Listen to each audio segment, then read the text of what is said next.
Welcome back to Reading Bear.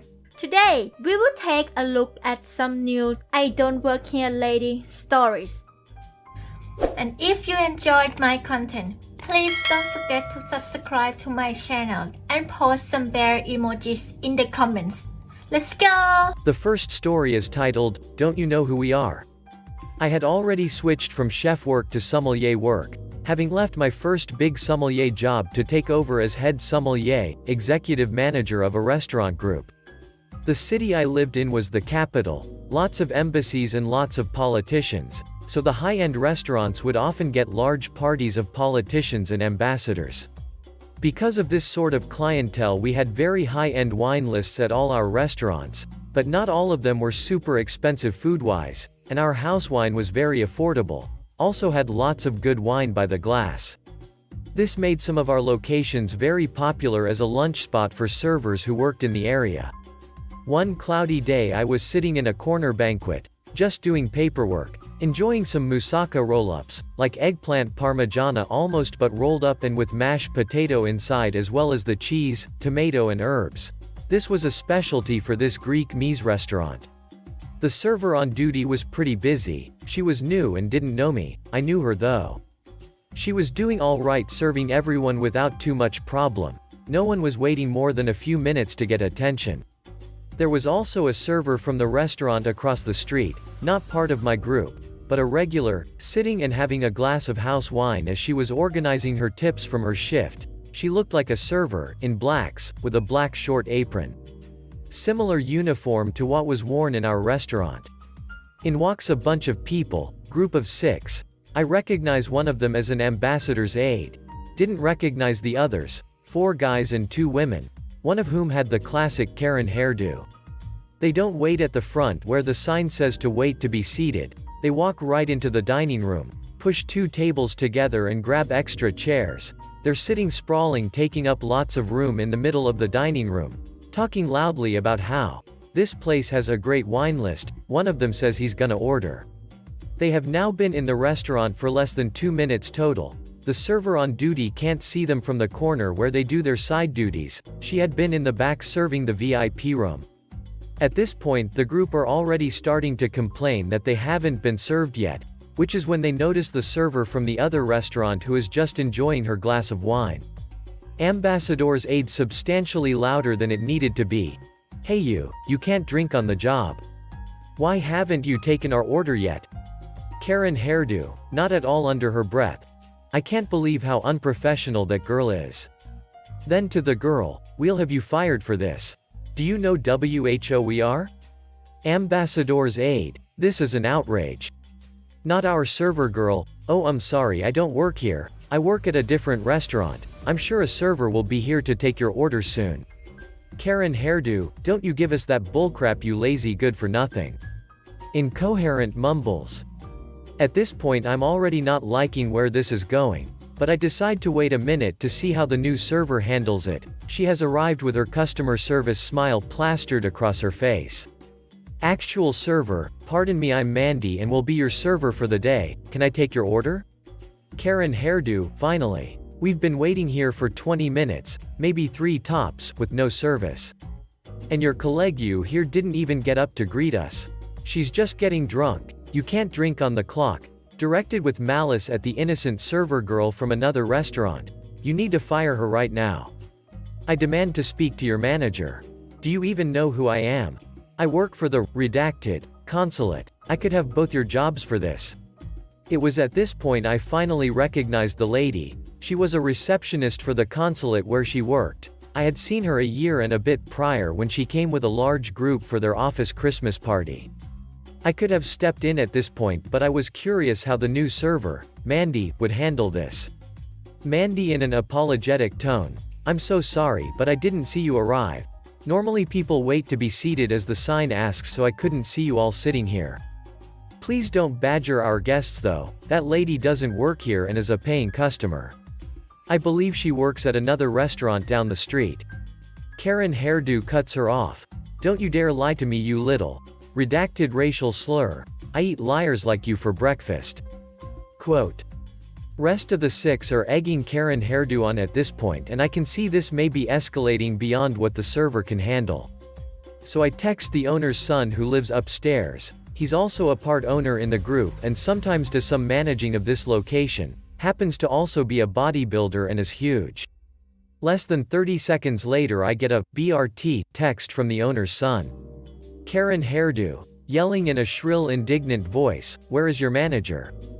Get him now. You can't treat us like this. We are important people."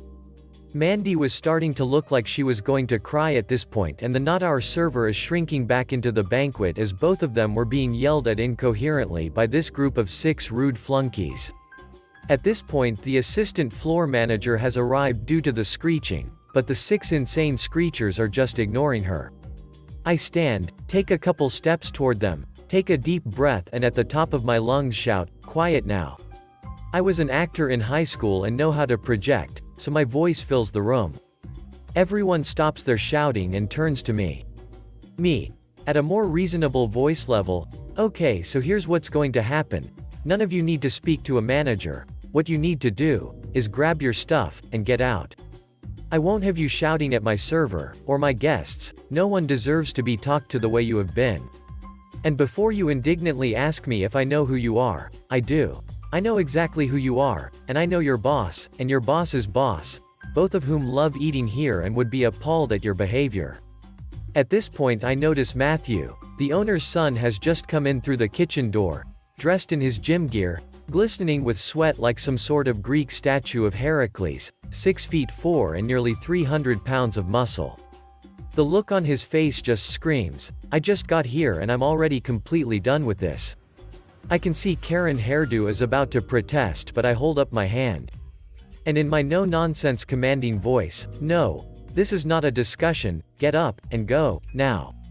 Karen Hairdo in an injured indignant tone, "Well, I never." Matter-of-factly, "And you never will again. You can consider yourselves banned from this establishment." Matthew, owner's son, part owner, rather louder than he really needed to be, "Get out of my restaurant and don't even think of coming back. You're all going on the blacklist." Matthew's colossal form starts moving towards them, and it seems the look on his face was enough to end any further discussion as the group grab their things and rush out of the restaurant. I thank Matt for coming down and interrupting his workout for the assist. The manager comps the Not Our server's meal and wine for her marred experience. Our server is told she did nothing wrong, that it's okay, she's not in any danger of being fired, and in fact handled it about as well as she could have. She is given the rest of the day off with pay. The group each have a headshot pulled from security cams and are added to our digital blacklist, but it doesn't end there. I call the consulate and talk with the ambassador, who is appalled by the behavior of his staff, all of whom arrived back at the consulate that day to find they had been fired for attempting to use their job to bully others. He comes in personally the next week to apologize to our server, manager and the owner's son in person, and assure us that the group no longer work at the consulate. Moral of the story: never use your position of perceived power to bully others. You may well end up losing that position. The next story is titled, "I Hate Clappers." I'm at my local Wally World, Walmart, dressed in my Hawaiian shirt, shorts, and just not looking anything like an employee of Walmart. I am with my cart, grabbing chips and salsa for a gathering I have this evening. A nice gal of about 5'0" asked me to help her get some chips from the upper shelf. Why is it the shelves for the chips are always empty at this Walmart? I, being 6'6", get asked often to grab things from the high shelves. I feel for you vertically challenged folks. So I grab the chips and pass them to her. She thanks me and goes on her way. Then it happens. The huff. I turn and see her. She says, "Now that you're done flirting, where can I find the batteries?" I chuckle and say, "Well, what kind?" She cuts me off and starts clapping. Where? Clap, or clap, the clap batteries. Clap. I then say, "I'm sorry. You don't need to clap. I don't work here." She cuts me off again and says, "Don't have me get your manager." Where? Clap, clap, the clap batteries. Now I knew what she was asking, but being that I hate clappers, it's the rudest form of communication possible. I say, "They are over in the automotive section." Just talk to one of the service techs out there. She storms off. I continue my shopping when about 5 minutes later, I hear the scream. That's not what I wanted. Where is that at $H, la associate? I start grinning. Here it comes. She hunts me down and says, they only have car batteries there. I wanted small batteries for electronics. I look at her, I smile, and then say, you. Clap or clap, not clap specific. Clap. Her mouth drops open, she gasps like I just stole all the oxygen from the area. She then says, where is your manager? Now I work remotely for my company, my manager works in a different state. I say to her, likely in St. Louis. As I tried to tell you lady, clap don't, clap, work, clap, here. I then turn and walk away, while she spews hate and vulgarity in my direction. I am calling it a good day. Don't clap at me. I'm not performing for you. The next story is titled, Sorry ma'am, flight attendants aren't actually airport employees. A few days ago I was between flights in the RSW airport grabbing a cup of coffee. I'm in my flight attendant uniform and I get approached every once in a while and I do my best to be polite and help people out since most airport questions are easily answerable. A woman approached me and asked where the smoking area is. I'm not a smoker and I've only been to this airport a few times so I'm not actually sure. Me. A smoking area? I think I saw one over by the Dunkin' Donuts. I'm not sure if there's one on this side. Lady. Way over there? That's the other side of the airport. Are you sure there's not one over here? Mind you, this is fairly small airport, it takes about 5 minutes to get across the entire terminal. Me. I'm sorry ma'am, I've only been here a few times, actually. I work out of Minneapolis so this airport is pretty foreign to me, hee hee. Maybe you should ask one of the gate agents or someone working at the coffee shop. I try a charming laugh. Lady. But I'm asking you now. Why can't you be helpful here? She's getting frustrated with me. Me. Again, I don't actually work here. Us flight attendants don't actually spend a ton of time at the airports we go to. I don't know the layout. My coffee arrives and I ask the barista about smoking areas. Barista. There's a smoking area just over there, you can actually see it from where you're standing, ma'am. It's literally 50 feet away. I hadn't noticed it since I don't smoke. Things like this usually aren't on my radar. Me. Oh, it's right there. Nice. Just for future reference, ma'am, flight attendants aren't actually airport employees so we're kind of helpless with things like this. Haha. Have a great day, alright? I'm trying to be charming. Lady. HMMPH. Then why did you try to send me all the way to the other side of the ducking planet if it's right there? Whatever. Learn how to do your job, a-hole. She walks to the smoking area in a huff. The barista and I looked at each other in silence for a few seconds before sharing a quick laugh. I swear, I did my best to be helpful even though I didn't actually work there. Even after explaining this, the woman insisted that I worked at the airport. The next story is titled, The Best I Don't Work Here Lady. I was at the Hot Topic at my hometown mall, cringy. I know. Looking for a new pop figure I need to complete my collection. Since the one I needs was a Hot Topic exclusive. I saw one of the employees struggling to restock, so I decided to help him out. It was heavy stuff to lift upon the shelves to be quite honest. Moments after, a lady about the same age as me walked up to me and showed me a picture on her phone. She seemed frustrated. The photo was of an item that they sell exclusively at Hot Topic, the same exact pop figure I was looking for. She then proceeded to ask me, "Can you check in the back to see if you have this in stock please?" She was pretty polite so I responded, "Oh, I'm sorry, I don't work here, but I would love to help you find it." She became furious, which I can understand. She then screamed, "I just saw you stock the shelves, are you really that lazy that you have to tell me you don't work here?" She then storms off. I became concerned considering it was a misunderstanding and nothing more, plus, she was already frustrated about the pop figure.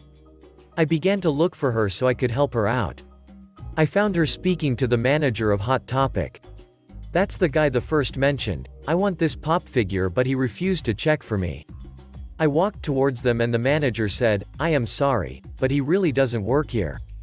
She then looked at me, annoyed but also embarrassed. Then stormed out. I walked up to the manager and inquired about the pop figure.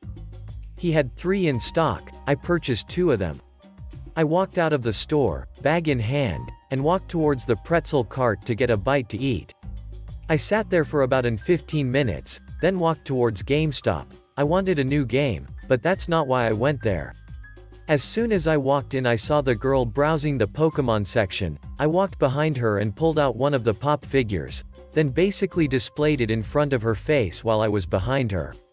She quickly turned around and saw me. Her face went from bland to totally embarrassed. I told her to take it. She began frantically apologizing while I assured her it was no big deal either way. I then invited her to a drink, which she agreed to. Her name is Allison. We've been together for 2 years now. The next story is titled, Lost Job 2 weeks ago and old boss keeps texting me insisting I do work. At first I responded politely explaining I can't help anymore because I don't have access to relevant systems and also am not an employee, have a new job and am busy. I then cut conversation short as boss was a nightmare to work for when I was there and didn't want to get into it with them.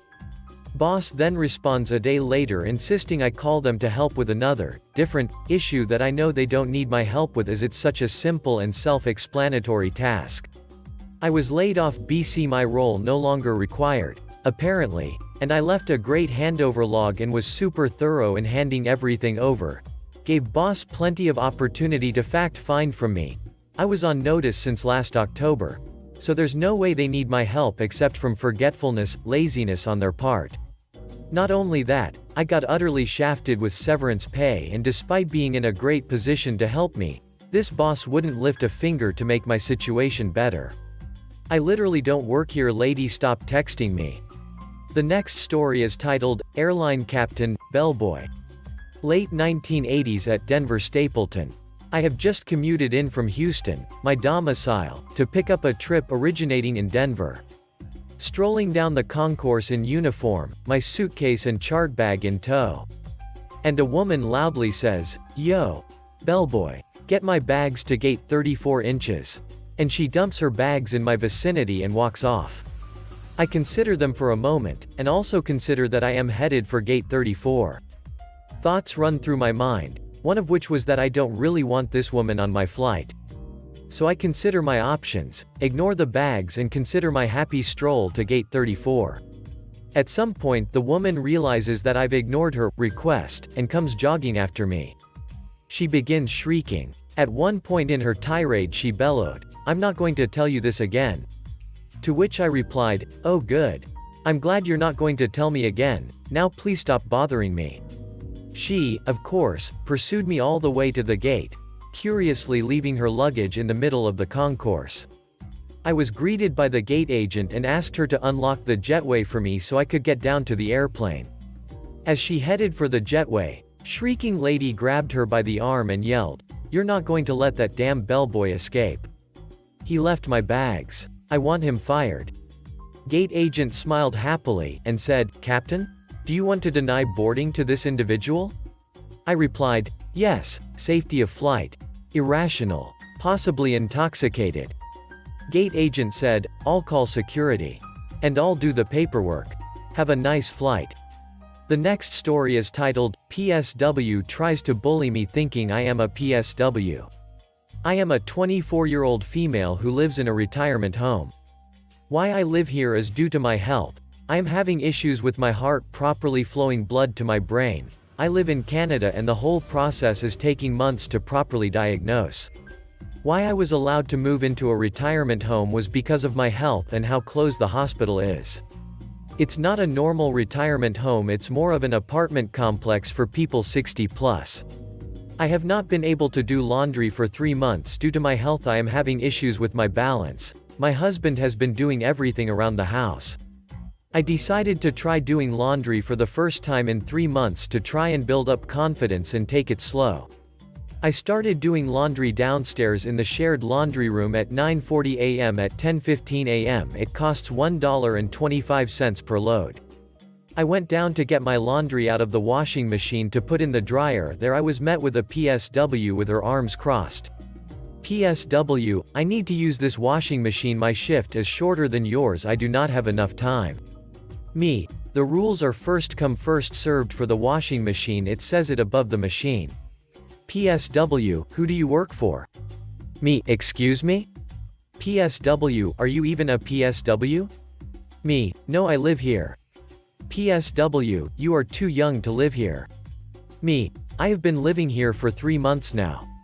PSW, well, you should know you're not supposed to use the washing machine Thursday at 10 a.m. because I use it and I am treating sick people who can't do their own laundry, unlike you. I then went upstairs for 20 minutes after putting my load in dryer.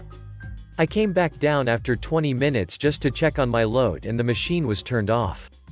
The PSW had turned my laundry off and my clothing was soaking wet.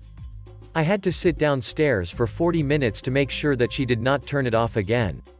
I tried having a nap to feel a bit better when she came up to me and started yelling. PSW, I have a short shift, I need the machines now.